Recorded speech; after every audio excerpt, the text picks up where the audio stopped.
नमो अरहंताणम नमो अरहंताणम नमो अरहंताणम। जीवन समाप्त, हमारा समूचा जीवन प्राण के आधार पर चल रहा है। शरीर चलता नहीं, शरीर में चलने की क्षमता नहीं है। एक अंगुली भी नहीं हिल सकती अगर शरीर प्राण की शक्ति न प्राप्त हो। शरीर प्राण की ऊर्जा मिलती है, यह शरीर काम करता है। जब यह प्राण की शक्ति, शरीर को संचालित करने वाली प्राण की शक्ति सिमट जाती है, जैसे लकवा मार गया, अंगुली उठती नहीं है, उठती नहीं है, बिल्कुल नहीं उठती।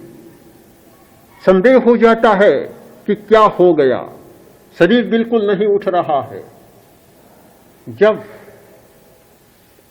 प्राण की शक्ति मिलती है, मन काम करता है।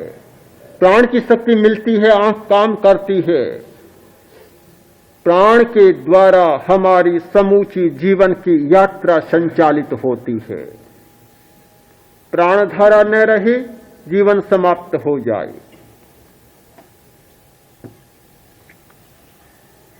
सारी चंचलता, चाहे इंद्रिय की चंचलता, मन की चंचलता, शरीर की चंचलता, वाणी की चंचलता और श्वास की चंचलता, यह सारी चंचलता प्राण के द्वारा निष्पन्न है।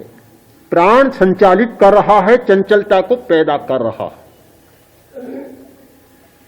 हम स्थिरता को उपलब्ध होना चाहते हैं, तो फिर श्वास पर क्यों ध्यान केंद्रित करें, श्वास का क्यों मूल्य समझें। प्राण और श्वास का गहरा संबंध है, गहरी मैत्री, घनिष्ठ संपर्क। श्वास के बिना प्राण काम नहीं करता। प्राण के लिए श्वास अनिवार्य है। शरीर शास्त्र की परिभाषा में यदि श्वास के साथ ऑक्सीजन नहीं जाता, प्राण वायु नहीं जाती, तो कुछ भी नहीं होता, कुछ भी नहीं होता।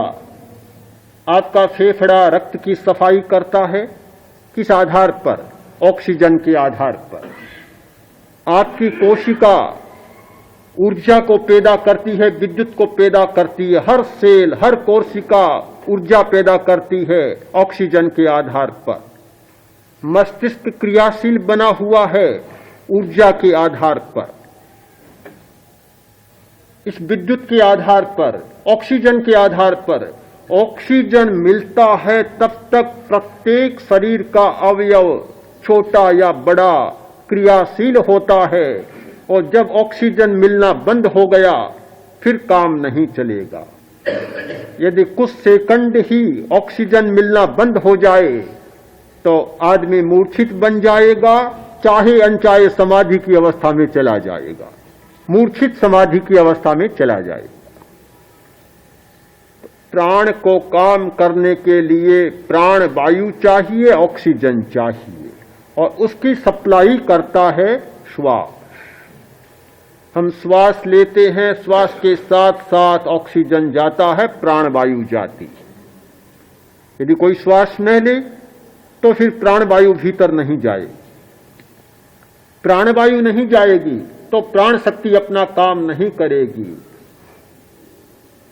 वायुयान का इंजन हो, चाहे मोटर कार का इंजन हो, चाहे किसी भी मशीन का इंजन हो, उसके लिए ईंधन चाहिए। ईंधन मिलता है तो सब क्रियाशील रहते हैं, और ईंधन नहीं मिलता तो सबके सामने समस्या पैदा हो जाती है। आज के विश्व के सामने यह ईंधन का बड़ा भारी संकट है। श्वास, अकेला श्वास पूरे शरीर की मशीनरी को संचालित करने के लिए ईंधन की सप्लाई करता है। एकमात्र स्रोत है, इसके सिवाय कोई दूसरा स्रोत नहीं है। हमारे जीवन का मूल्य है श्वास। तो जीवन का मूल्य है, उससे साधना का क्या संबंध होगा? मुझे चर्चा साधना की दृष्टि से करनी है, न कि जीवन की दृष्टि से। जीवन की दृष्टि से तो किसी डॉक्टर को चर्चा करनी चाहिए।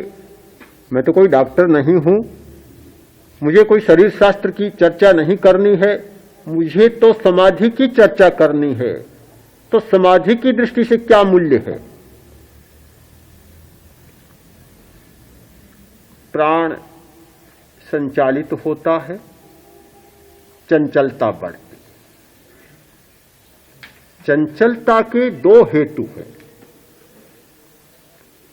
एक श्वास, दूसरा मोह कर्म का विपाक। एक भीतरी कारण और एक बाहरी कारण। भीतर में जो हमारी मूर्छा के परमाणु हैं, मोह के परमाणु हैं, वे सक्रिय होते हैं, उत्तेजित होते हैं, तो हमारा चित्त चंचल बन जाता है। किंतु वह चंचलता प्रकट होती है नाड़ी संस्थान में। नाड़ी संस्थान के माध्यम के बिना कर्म जनित चंचलता भी अभिव्यक्त नहीं हो सकती, प्रकट नहीं हो सकती। चाहे मूर्छा के कितने ही परमाणु हो, प्रकट नहीं हो सकते। बल्ब नहीं है तो करंट जलेगा नहीं, प्रकाश नहीं देगा। भले कितना ही वोल्टेज हो, कितना ही शक्तिशाली वायर हो, किंतु बिना इस कांच की दीपिका के, बिना बल्ब के प्रकाश नहीं होगा।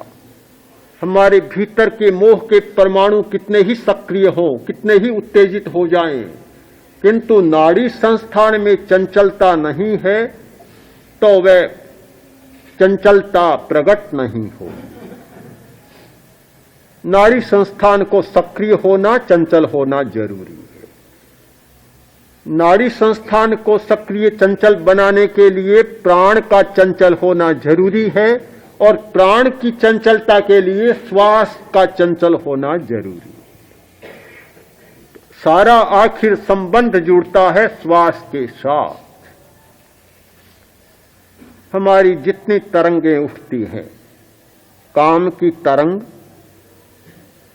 क्रोध की तरंग, घृणा की तरंग, कोई भी मानसिक तरंग, कोई भी चंचलता की ऊर्मी जो आती है, श्वास की चंचलता हुए बिना नहीं आती।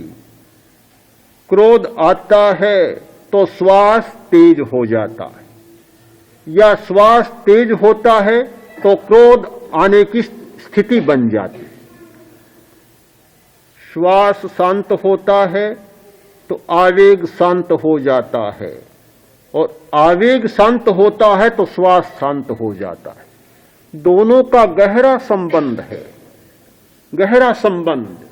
श्वास का मूल्यांकन नहीं करने वाला समाधि में विघ्न डालने वाले आंतरिक कारणों से भी निपट नहीं सकता। इसीलिए समाधि की साधना करने वाले व्यक्ति के लिए सबसे पहले श्वास प्रेक्षा का अभ्यास जरूरी है। श्वास का मूल्यांकन जरूरी है। श्वास को समझना जरूरी है कि श्वास को कैसे शांत किया जाए।